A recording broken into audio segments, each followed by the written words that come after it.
സുഹൃത്തുക്കളെ നമസ്കാരം. പുതിയൊരു വീഡിയോയിലേക്ക് എല്ലാവർക്കും സ്വാഗതം. സ്കൂൾ ഗ്രൂപ്പിൻ്റെ തട്ടിപ്പുകളെ പറ്റിയിട്ട് ഞാൻ ഒരുപാട് വീഡിയോസ് ചെയ്തിട്ടുണ്ട്.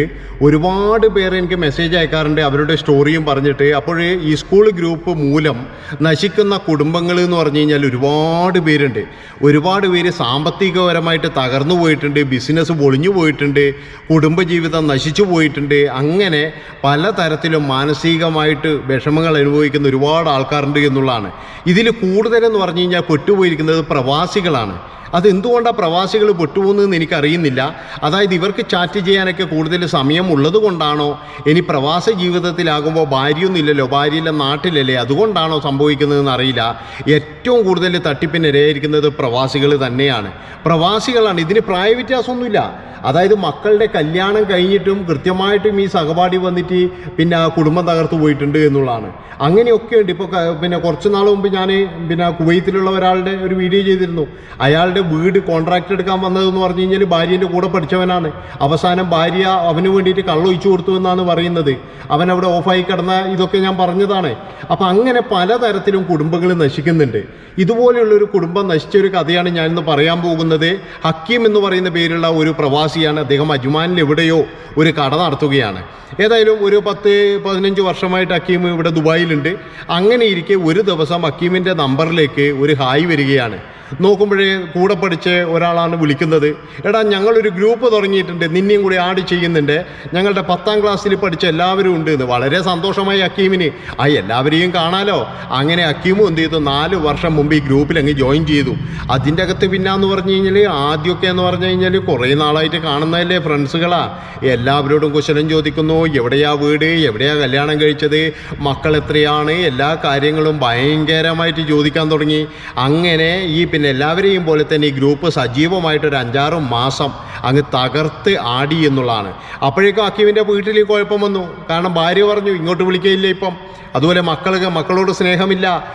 ഫുൾ ടൈം ഇയാൾ എന്ന് പറഞ്ഞു കഴിഞ്ഞാൽ ഈ ഒരു ചാറ്റിങ് തന്നെയാണ്. ഇതിൽ ഇയാൾക്കെന്ന് പറഞ്ഞാൽ ഇയാൾ ബിസിനസ്സിൽ പോലും ശ്രദ്ധിക്കാൻ കഴിയാതായി എന്നുള്ളതാണ്. അങ്ങനെ ഇരിക്കെ ഈ കുറേ നാൾ ചാറ്റ് ചെയ്ത് ഒരു ദിവസം ഒരു ഹായ് വരുന്നു. അതായത് ഒരു ഹായ് നോക്കുമ്പോഴേക്ക് രേഖയുടെ ഈ രേഖ എന്തിനാണ് എന്നെ ഹായ് ഇതേക്കുന്നത്? പണ്ടേ എനിക്കൊരു നോട്ടം ഉണ്ട് നമുക്ക് മനസ്സിലായിട്ടുണ്ടാവും. അങ്ങനെ ഈ ഹക്കീമിൻ്റെ മനസ്സിലുള്ള ലഡു പൊട്ടി. ഈ രേഖ ഹായ് അയച്ചപ്പോൾ ഇവൻ അങ്ങോട്ട് ഒരു ഹീ അയച്ചു. അത് കഴിഞ്ഞപ്പോൾ ഇച്ചിരി കഴിഞ്ഞപ്പോൾ രേഖ ഒരു ലവ് ചിഹ്നം വിട്ടു. ഇവൻ അങ്ങോട്ട് 2 ലവ് ചിഹ്നം വിട്ടു. പിന്നെന്ന് പറഞ്ഞു കഴിഞ്ഞാൽ ഇവർ തമ്മിലുള്ള സംസാരങ്ങൾ തുടങ്ങി. രാത്രികാലങ്ങളിൽ വൈകുമ്പോളം ചാറ്റിങ് തുടങ്ങി. പിന്നെ അത് ഫോൺ ചെയ്യലായി, പിന്നെ അത് വീഡിയോ കോളായി, പിന്നെ അത് അഴിച്ചു കാണിക്കലായി എന്നുള്ളതാണ്. അങ്ങനെ ഇവരിങ്ങനെ ഫോൺ ചെയ്തുകൊണ്ടിരിക്കുന്നത് എന്താണെന്ന് വെച്ചാൽ ഭർത്താവിന് കഴിയില്ലടാ, അയാൾക്കൊന്നും ശരിയില്ല. അപ്പോൾ 2 മക്കളായി. നിങ്ങൾ ആലോചിച്ച് നോക്കണം, 2 മക്കളായിട്ട് 10-40 വയസ്സുള്ള ഈ സഹപാഠിയാന്ന് പറയുന്നത് ഭർത്താവിന് ഇപ്പം കഴിവൊന്നും ഇല്ലയെന്ന്. ആലോചിച്ച് നോക്കണം നിങ്ങൾ. എന്നിട്ട് ഇവനോട് നല്ലോണം സംസാരിക്കും. ഇവനതൊരു വലിയൊരു കൃഷിയായി. ഇവർ തമ്മിൽ എന്ന് പറഞ്ഞു കഴിഞ്ഞാൽ പിന്നെ പഴയ കാര്യങ്ങളൊക്കെ ഇങ്ങനെ ഓർത്ത് വരാൻ തുടങ്ങി. എനിക്ക് നിന്നോട് ഇഷ്ടമായിരുന്നടാ ഹക്കീമേ അന്നേ, പക്ഷേ നമ്മൾ കല്യാണം കഴിക്കാൻ നമുക്ക് പറ്റൂലല്ലോ, എന്നാലും നിന്നെ എനിക്കൊരു നോട്ടം ഉണ്ടായിരുന്നു എന്നൊക്കെ പറഞ്ഞ് രേഖ അങ്ങനെ അങ്ങ് സൂചിപ്പിക്കാൻ തുടങ്ങി. ഹക്കീമും വെറുതെ വിട്ടില്ല. അപ്പോഴേക്ക് ഇപ്പുറത്തുനിന്ന് ഹക്കീമിൻ്റെ ഭാര്യയെല്ലാം മടങ്ങിപ്പോയി. ഹക്കീം അതൊന്നും കാര്യമാക്കുന്നേയില്ല. കാരണം രേഖയിൽ അങ്ങ് മുഴുകിയിട്ടല്ലേ ഉള്ളത്. അതുകൊണ്ട് തന്നെ ഹക്കീമിൻ്റെ വീട്ടിൽ പ്രശ്നമായി. ഹക്കീമിൻ്റെ ഭാര്യ പണങ്ങിപ്പോയി. ഇവൻ്റെ ബിസിനസ്സാണെങ്കിൽ അങ്ങ് നഷ്ടത്തിലേക്ക് അങ്ങ് കോപ്പുകുത്താൻ തുടങ്ങി.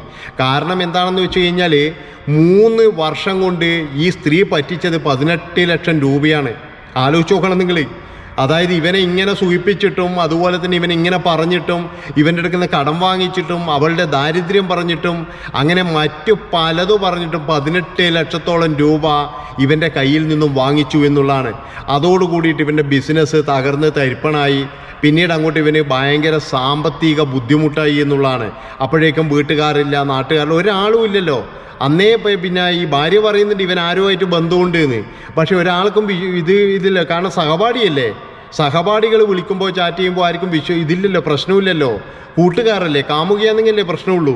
ഏതായാലും ഈ സഹപാഠീൻ്റെ പ്രശ്നം നമ്മളെ ഗ്രൂപ്പിലൊന്നും ആരും അറിയില്ല. ആ ഗ്രൂപ്പിൽ അങ്ങനെ പറഞ്ഞിട്ടുണ്ടെങ്കിൽ ഇവന് കൃത്യമായിട്ട് ഹിൻഡ് കിട്ടുമായിരുന്നു. ഇതിന് മുന്നേയും ഇവൾ ആരെയൊക്കെയോ പറ്റിച്ചിട്ടുണ്ടെന്നാണ് പറയുന്നത് കേൾക്കുന്നത്. അങ്ങനെ എന്തൊക്കെ ആയിക്കഴിഞ്ഞാലും കുറേ നാൾ കഴിഞ്ഞപ്പോൾ ഒരു ദിവസം ഇവൾ പറയുകയാണ്, പിന്നെ ഇവൻ പറയുകയാണ് ഇവളോട് നമുക്ക് കല്യാണം കഴിച്ചാലോ എന്ന്. അതായത് പിന്നെ ഇവന് കല്യാണം കഴിക്കേണ്ട ബുദ്ധിയായി. കാരണം 18 ലക്ഷവും പോയി. അപ്പോൾ കല്യാണം കഴിച്ചാലോ എന്ന് പറഞ്ഞുമ്പോഴേക്ക് ഇവൻ്റെ നമ്പർ മുഴുവൻ അങ്ങ് ബ്ലോക്ക് ചെയ്ത് വെച്ച്. പിന്നെ ബ്ലോക്ക് ചെയ്ത് വെച്ച് നോക്കുമ്പോഴേക്ക് ഇവളെ ഒന്നിനും കിട്ടാനില്ല. എങ്ങനെ കണ്ടുപിടിക്കാനാണ്? ഇവളെ വീട് എവിടെയാണെന്നറിയില്ല, അല്ലെങ്കിൽ ഇതൊന്നും അറിയില്ല. പക്ഷേ ഇവനൊരു കാര്യം മനസ്സിലായി. എന്താണെന്ന് വെച്ച് കഴിഞ്ഞാൽ പണ്ട് എപ്പോഴോ ഇവനോട് ഇവൾ പറഞ്ഞിന്, അതായത് ഒരു സ്ഥലവും പറഞ്ഞിന്. അവിടെ എന്ന് പറഞ്ഞു കഴിഞ്ഞാൽ ഒരു ക്ഷീരോത്പാദന സംഘം, ആ ഒരു സ്ഥലത്തിൻ്റെ പേരും ഇവനറിയാം. ഏതായാലും ഇവൻ നേരെ നാട്ടിലേക്ക് ടിക്കറ്റ് എടുത്തു. കാരണം ഇവൻ്റെ 18 ലക്ഷം പോയതൊന്നുമല്ല ഇവൻ്റെ പ്രശ്നം അവിടുന്ന്. കാരണം ഇവനെ അത്രമാത്രം സ്നേഹിച്ചു പോയി ഇവളെ സ്നേഹിക്കൽ എന്ന് പറഞ്ഞു കഴിഞ്ഞാൽ ഇവനൊരാഗ്രഹം മാത്രമേ ഉള്ളൂ. എന്താണെന്ന് വെച്ചാൽ ഒരു പ്രാവശ്യമെങ്കിലും അത് വേണം, അതാണ് ഇവൻ്റെ ഒരു ആഗ്രഹം. അങ്ങനെ ഏതായാലും ഇവൻ എങ്ങനെയൊക്കെയോ കൂടിയിട്ട് ഈ സ്ഥലത്തെത്തുന്നു. ഈ സ്ഥലത്തെത്തിയിട്ട് വീട്ടിലും കൂടി പോകാതെയാണ് ഈ സ്ഥലത്തേക്ക് പോകുന്നത്. നിങ്ങൾ ആലോചിച്ച് നോക്കണം. ഈ സ്ഥലത്തെത്തിയിട്ട് ആ ഒരു ക്ഷീരോത്പാദന സംഘത്തിൽ അന്വേഷിച്ചു. ഇതുപോലെ ഭർത്താവ് പണങ്ങിയിട്ട് പോയ ഇന്ന ഒരു പേരിലൊരു പെണ്ണുണ്ടാ. അപ്പോൾ ഒരാൾ പറഞ്ഞു, ഉണ്ടല്ലോ, അവരിവിടെ തന്നെയാണല്ലോ താമസിക്കുന്നതെന്ന് പറഞ്ഞു. അങ്ങനെ ഇവൻ അവരെയും തേടിയിട്ട് അവിടെ പോവുകയാണ്. അവിടെ തേടി പോകുമ്പോൾ ഈ ഭർത്താവിൻ്റെ അമ്മ മാത്രമേ എവിടെയുള്ളൂ. അപ്പോൾ ചോദിച്ചപ്പോൾ പറഞ്ഞിട്ടുണ്ട് അവർ രണ്ടുപേരും പുറത്തു പോയിട്ടാണുള്ളത്, ഇപ്പോഴും വരുമെന്ന് പറഞ്ഞു. ഇവൻ ശരിക്കും പറഞ്ഞാൽ ഞെട്ടിപ്പോയി അവിടെ എത്തുമ്പോഴേക്ക്. കാരണം ഇവള് പറഞ്ഞതൊന്നുമല്ല അവിടെയുള്ളത്. അതായത് പിന്നെ നല്ല അടിപൊളി വീടും, അതുപോലെ തന്നെ ഇവൻ്റെ വീടിനെക്കാട്ടിയും വലിയ വീടുകൾ, ലക്ഷങ്ങൾ വിലമതിക്കുന്ന ഫർണിച്ചറുകളും കാര്യങ്ങളൊക്കെ, ഒരു ആഡംബര വീട്, അതുപോലെ തന്നെ ഒരു ആഡംബര വാഹനം മുറ്റത്ത് കിടക്കുന്നത്. കുറച്ച് കഴിഞ്ഞപ്പോഴെന്ന് പറഞ്ഞാൽ ഒരു ബൈക്കിൻ്റെ ശബ്ദം കേൾക്കുന്ന, ഒരു ബുള്ളറ്റിൻ്റെ. അപ്പോഴേ അമ്മ പറഞ്ഞു, ഇരിക്കേട്ട് അവർ വരുന്നുണ്ട് എന്ന് പറഞ്ഞു. അങ്ങനെ ഇവൻ വെറുതെ പുറത്തിറങ്ങി നോക്കുമ്പോഴേക്ക് 2 മാലാക ഇണക്കുരുവികളെ പോലെ ഭാര്യയും ഭർത്താവും നല്ല ചിരിച്ച് കളിച്ചുകൊണ്ട് വരികയാണ്. ഇവനിടെ ഉണ്ടെന്ന് ഇവരറിയുന്നില്ലല്ലോ.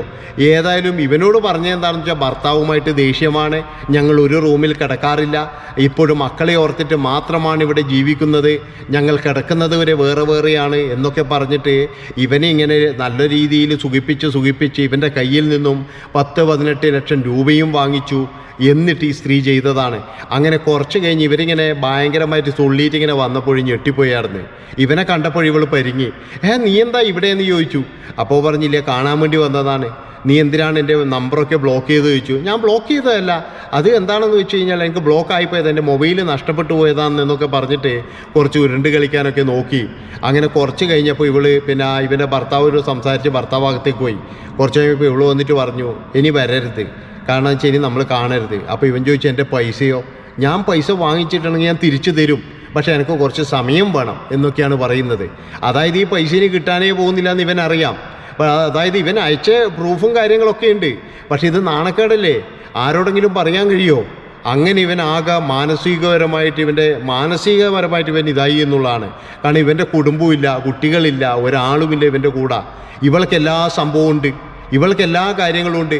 അപ്പോൾ ഭർത്താവ് അറിഞ്ഞുകൊണ്ട് കളിക്കുന്നതാണ്. ഇവനിങ്ങനെ പൈസ അയച്ചു തരും, ഇവൻ ഇതൊക്കെ കാണിച്ചു കൊടുത്തു കഴിഞ്ഞാൽ ഇവൻ്റെ അടുക്കുന്ന പൈസ വാങ്ങിക്കാം എന്നുള്ള ഒരു ഇത് അവൾക്ക് കിട്ടി. അതുകൊണ്ട് തന്നെ അവളെന്ത് ചെയ്തു, നല്ല രീതിയിൽ തുണിയം കഴിച്ച് ആടാൻ തുടങ്ങി രാത്രി. അങ്ങനെ അതിനുള്ള പ്രതിഫലമായിട്ട് ഇവൻ ചോദിക്കുമ്പോഴൊക്കെ പൈസ കൊടുത്ത്. അതാണ് സംഭവിച്ചിരിക്കുന്നത്. ഇന്ന് അക്കീം എന്ന് പറഞ്ഞു കഴിഞ്ഞാൽ ഒരു ചെറിയൊരു കട, ഒരു ചെറിയൊരു സൂപ്പർ മാർക്കറ്റ്, വലിയ മാർക്കറ്റ് ഉണ്ടായവനാണ്. ഇന്ന് ചെറിയൊരു മാർക്കറ്റുമായി ജീവിക്കുന്നത്. അതുപോലെ തന്നെ പലതരത്തിലും ഭാര്യനെ പോയി വിളിച്ചു, പക്ഷെ അവർ വരാൻ കൂട്ടാക്കുന്നില്ല. അവർ പറയുന്നത്, ഞങ്ങളെ മറന്നു പോയതല്ലേ, ഇനി ഞാൻ വരുന്നില്ല, വേണമെങ്കിൽ മക്കളെ വന്ന് നോക്കിക്കോളൂ എന്നാണ് അവർ പറയുന്നത്. അങ്ങനെ കുടുംബവും ഇല്ല, ആരുമില്ലാതെ വളരെ കഷ്ടപ്പാടിലാണ് ഹക്കീം എന്നോട് ഈ കഥ പറയുന്നത് എന്നുള്ളതാണ്. അപ്പോൾ ഹക്കീം എന്ന് പറയുന്നത് ഞാൻ ഒരു സാങ്കല്പിക നാമം വെച്ചതാണ്. ഇനി ആരും പിന്നെ ഇവിടെ പോയിട്ട് ഏതെങ്കിലും ഹക്കീമുണ്ടെങ്കിൽ ഓനെ പോയിട്ട് പിടിക്കേണ്ട നിങ്ങളാരും. അപ്പോൾ ഇത്രയും പറഞ്ഞുകൊണ്ട് ഈ ഒരു വീഡിയോ ഇവിടെ വെച്ച് വൈൻഡപ്പ് ചെയ്യാണ്. എല്ലാവരോടും ഞാൻ പറയുകയാണ്, പ്രവാസ ലോകത്ത് നിൽക്കുമ്പോഴേ എല്ലാവർക്കും എന്ന് പറഞ്ഞു കഴിഞ്ഞാൽ ഒരു ഹായും ഒരു ലവും വന്നു കഴിഞ്ഞാൽ അങ്ങ് വീടുന്ന സ്വഭാവം മാറ്റണം. കാരണം പെണ്ണൊരുമ്പെട്ടാൽ നമ്മൾ കേട്ടിട്ടില്ലേ, അതേപോലെയാണ് നമ്മുടെ അടിത്തറ കൊണ്ടേ അവർ പോവുള്ളൂ എന്നുള്ളതാണ്. അപ്പോൾ ഇത്രയും പറഞ്ഞുകൊണ്ട് നിർത്തുന്നു. നന്ദി, നമസ്കാരം.